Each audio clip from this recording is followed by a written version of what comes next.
I ain't buying them brand new bait casters anymore. I'm just not doing it. Ready to run a gun? It's time for blast off. Let's go.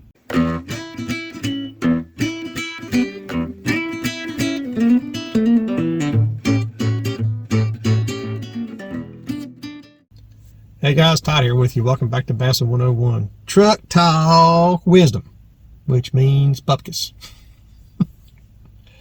I am not buying any more new bait casters.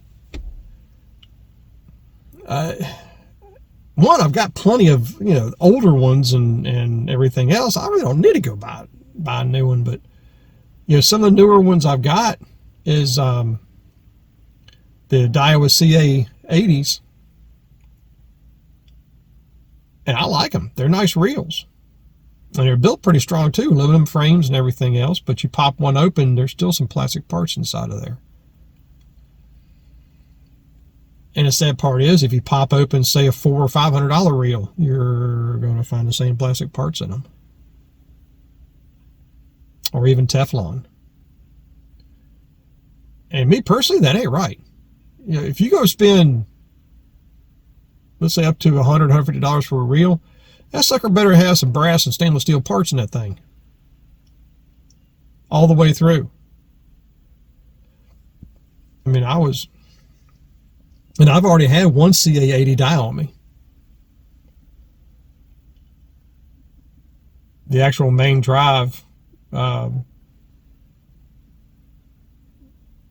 don't know if you call it bent or what it did, and I don't even know how it did it.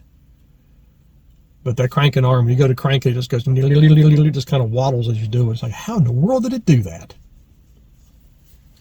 No, it's not the handle. So I was kind of like, well, this one's parts. But I'm just not going to do it, because you got to open up some of the older stuff, and it ain't got to be that old. And it's still metal parts in the thing. I mean, I got some Millionaire Z's. The gold ones from around late 90s, early 2000s. I got myself fortunate enough to have a nice little count of those things. And you pop them suckers open, there's maybe, I think, one part that's plastic. But I think it's Teflon. Been a while since I've opened one up. But you look at old Abbott Garcias. I mean, even through about the mid-90s. The Abbotts were still all metal parts. Up through the early 80s when Daiwa was making their Millionaire 2s, the parts were metal. Now, metal, I mean like brass, aluminum, stuff like that. But man, I understand there's a cost-effective thing in there, but wouldn't you be willing to spend? I mean, if you're wanting a brand new reel, wouldn't you want that thing to be pretty much bulletproof?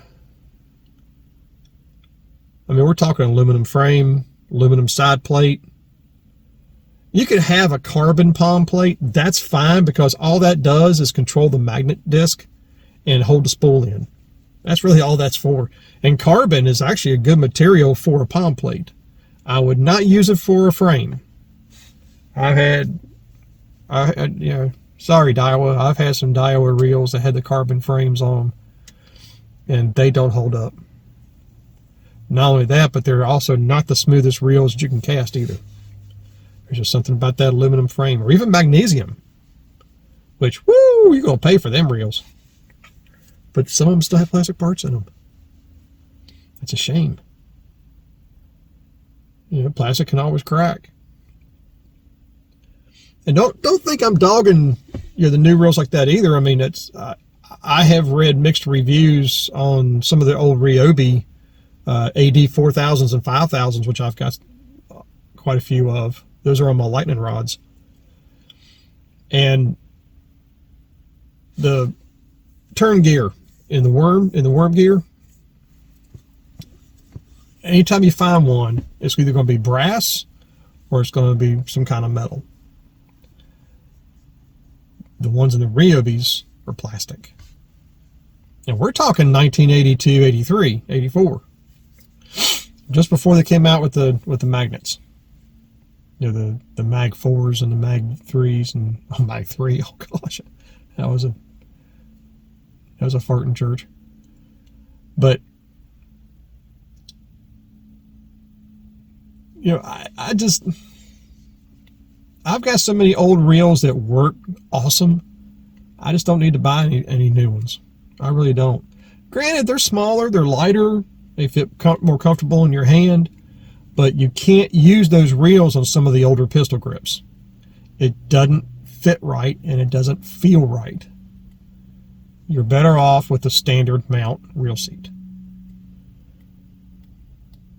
And I'm not saying the new reels are junk. I'm not saying that. I'm just saying, me personally, from what I've experienced with the CA80, and when I bought one of the Zillions and found out that how much plastic and Teflon it had in it, I was kind of like, nope.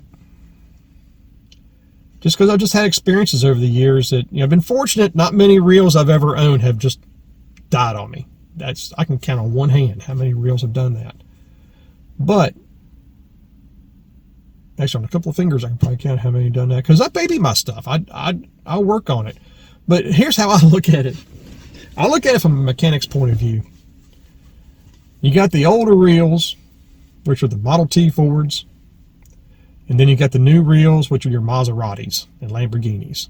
Which do you think is going to be easier to work on? I don't know. That's just how I look at it. I look at it kind of from a mechanic's point of view. But me personally, I'm just not going to buy any more new bait casters. You know, I don't have anything against new spinning reels. New spinning reels are fine. I mean, from just about anybody. I'm a Daiwa guy, but I mean, you know, spinning reels have really come a long way, and they've, especially with Daiwa, they've learned to put their better technology in some of the lower price reels, just because it's been around for a couple of years. They got something new that's out there, so you're actually getting an advantage of that. You know, technology that was in a $300 reel, say 2 years ago, is now available in a $50 reel. Hey, you know, sign me up. But you know, what do you guys think? I know a lot of you guys on here that like to use the new stuff, and that's fine. That's great. You know, but there are guys I have on here too that love the old stuff. They love the old Shimano Bantams. They love the old, oh gosh, the Abu Garcia Max XL. Ooh, the Ultra Max. Oh man, those reels are sweet. And you're not going to find one on eBay for under 150 bucks. I'm going to tell you that right now. I know one buddy of mine in Tennessee, he found one for 50. I'm like, that's one reel I don't have in my collection. Love to have one just for kicks. But anyway, that's all I got, guys. Just want to rant a little bit about the new reels with my infinite wisdom that means buckets. So anyway, guys, remember, until next time, new techniques are trendy, but bass never change. May the Father bless you, keeping Yeshua's name, and as always, fish on.